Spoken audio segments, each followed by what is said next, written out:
जय हिंद, वंदे मातरम। स्वागत है आप सभी का जीएस विद आंसू पर। आज की वीडियो बिहार दरोगा पर भारी पड़ने वाली वीडियो है। हम 10 मिनट के अंदर ऐसे 25 प्रश्न को देखने वाले हैं जो आपको दरोगा बनाने में काफ़ी हेल्प करेगा। अगर आपका सपना है बिहार दरोगा बनकर अपने माता पिता, गांव, मोहल्ले, समाज का नाम रोशन करना, तो आज से ही सेट लगाना शुरू कर दीजिए। वैकेंसी बहुत ही जल्द आ रही है। वैकेंसी आने के बाद टाइम नहीं बचेगा तैयारी के लिए, इसलिए हर दिन प्रैक्टिस करते रहिए। चलिए शुरू करते हैं और आप लोग भी अपना आंसर सोचिएगा क्या हो सकता है। पहला प्रश्न है, महिलाओं में मादा गौण लैंगिक लक्षण किस हार्मोन के द्वारा विकसित होते हैं? इंपॉर्टेंट प्रश्न है। महिलाओं में मादा गौण लैंगिक लक्षण जिस हार्मोन के द्वारा विकसित होते हैं वह हार्मोन का नाम है एस्ट्रोजन। ऑप्शन नंबर सी। अगला प्रश्न देखते हैं। इंपॉर्टेंट प्रश्न है, निम्न में से किसे पादप कोशिका का रसोई घर कहा जाता है? पादप कोशिका का रसोई घर कहा जाता है हरित लवक को। Option number D. अगला प्रश्न देखते हैं। इंपॉर्टेंट प्रश्न है, अंडे का खोल यानी कि अंडकोश किसका बना हुआ होता है? तो दोस्तों, अंडे का खोल बना हुआ होता है CaCO3 का। Option number B. अंडे का खोल CaCO3 से बना हुआ होता है। CaCO3 कैल्शियम कार्बोनेट का रासायनिक सूत्र है। अगला प्रश्न देखते हैं। इंपॉर्टेंट प्रश्न है, मानव उत्सर्जन तंत्र में सेम आकृति का उत्सर्जी अंग कौन सा है? मानव उत्सर्जन तंत्र में सेम आकृति का उत्सर्जी अंग हो जाएगा वृक्क यानी कि किडनी। Option number D. मानवों और जानवरों में सेम के आकार के अंगों की एक जोड़ी होती है जिन्हें वृक्क कहा जाता है। अगला प्रश्न देखते हैं।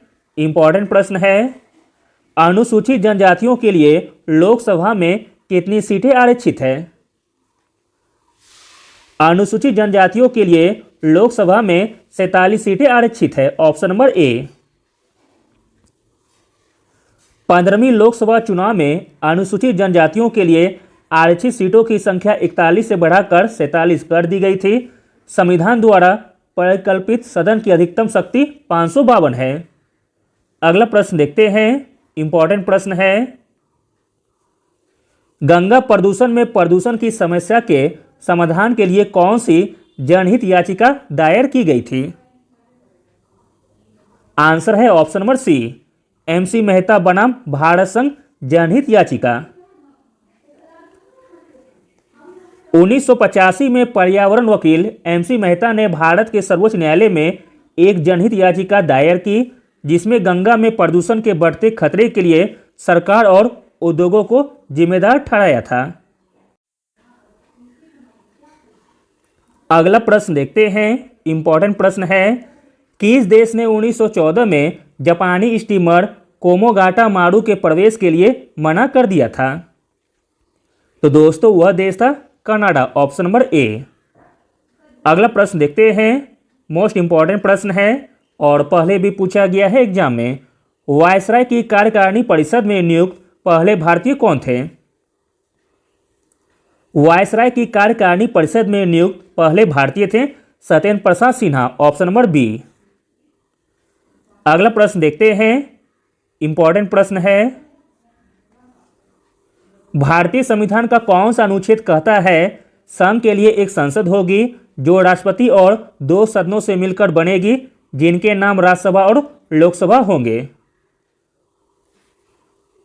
तो दोस्तों, वह अनुच्छेद हो जाएगा अनुच्छेद 79। Option number D. अनुच्छेद 79 कहता है कि संघ के लिए एक संसद होगी जो राष्ट्रपति और 2 सदनों से मिलकर बनेगी जिनके नाम राज्यसभा और लोकसभा होंगे। अगला प्रश्न देखते हैं। मोस्ट इंपॉर्टेंट प्रश्न है, महाभारत का अंग्रेजी भाषा में अनुवाद करने वाले पहले भारतीय कौन हैं? महाभारत का अंग्रेजी भाषा में अनुवाद करने वाले पहले भारतीय थे Kisari Mohan Ganguli. Option number A. Kisari Mohan Ganguli एक भारतीय अनुवादक थे। महाभारत का अंग्रेजी में अनुवाद 1883 और 1896 के बीच किया गया था। अगला प्रश्न देखते हैं। इंपॉर्टेंट प्रश्न है, अनाधिकृत व्यापार शब्द यानी कि इनसाइडर ट्रेडिंग किससे संबंधित है? तो दोस्तों इनसाइडर ट्रेडिंग संबंधित है शेयर बाजार से, ऑप्शन नंबर सी। अगला प्रश्न देखते हैं, इंपॉर्टेंट प्रश्न है, कौन से वर्ष में संसद के दोनों सदनों की स्थापना हुई थी? संसद के दोनों सदनों की स्थापना हुई थी वर्ष 1952 में, ऑप्शन नंबर सी। संसद के दोनों सदन यानी कि राज्यसभा और लोकसभा की स्थापना वर्ष 1952 में हुई थी।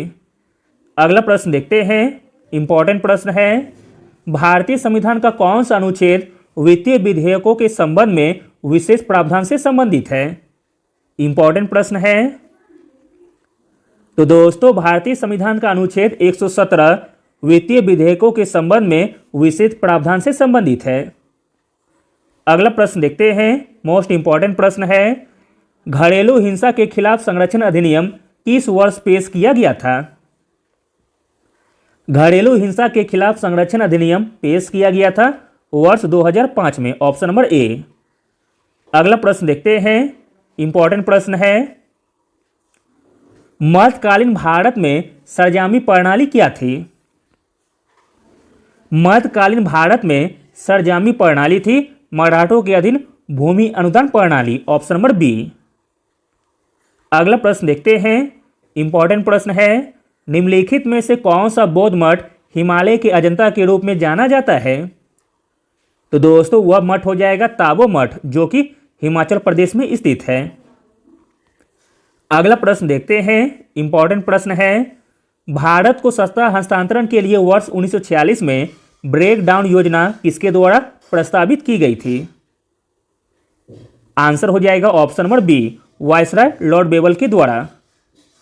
अगला प्रश्न देखते हैं, इंपॉर्टेंट प्रश्न है, व्यापार सुगमता समझौता यानी कि TFA किसके द्वारा प्रस्तावित किया गया था?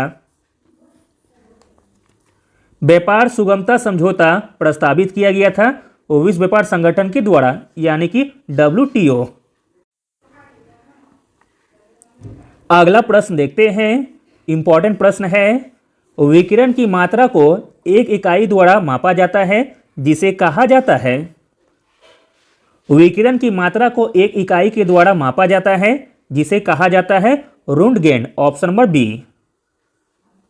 अगला प्रश्न देखते हैं, इंपॉर्टेंट प्रश्न है, निम्नलिखित में से कौन 1937 में पहली कांग्रेसी सरकार के समय से 1961 में अपनी मृत्यु तक बिहार के मुख्यमंत्री रहे थे?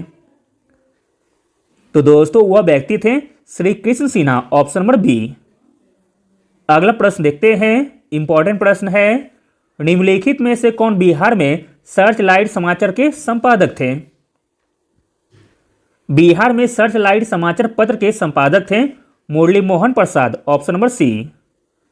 अगला प्रश्न देखते हैं, इंपॉर्टेंट प्रश्न है, अंडर 23 विश्व कुश्ती चैंपियनशिप में स्वर्ण पदक जीतने वाले पहले भारतीय पहलवान कौन बन गए हैं? आंसर है option number A, Ahmad Sehrawat. अगला प्रश्न देखते हैं, कराटे खिलाड़ियों के द्वारा ईंटों के स्लैब को तोड़ना किसका उदाहरण है? कराटे खिलाड़ियों के द्वारा ईंटों के स्लैब को तोड़ना उदाहरण है न्यूटन का दूसरा नियम, ऑप्शन नंबर बी। अगला प्रश्न देखते हैं, इंपॉर्टेंट प्रश्न है, पूर्वोत्तर का पहला संपीड़ित बायोगैस संयंत्र किस राज्य में लगाया गया है? पूर्वोत्तर का पहला संपीड़ित बायोगैस संयंत्र लगाया गया है असम में, ऑप्शन नंबर ए।